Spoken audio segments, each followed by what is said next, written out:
questions you might have about the rental process is the regularity of inspections of the property. Now, while we are not home inspectors, we do what is called a rental inspection or a walkthrough of the property on an annual basis to make sure that there's no unreported issues, lease violations, or other things going on with the property that we may be unaware of.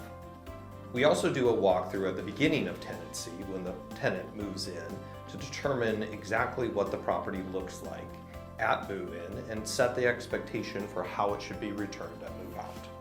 The annual walkthrough, while occupied, is done at a time that helps us determine whether we should be offering a lease renewal to the tenant. And that's valuable information to have when making that determination of an offer of lease renewal.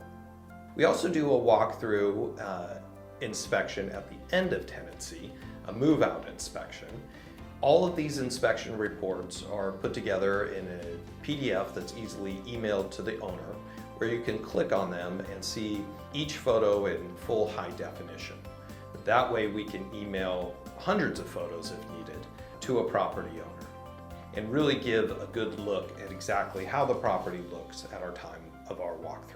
If you have questions about this process or any others, please feel free to reach out. Thanks so much.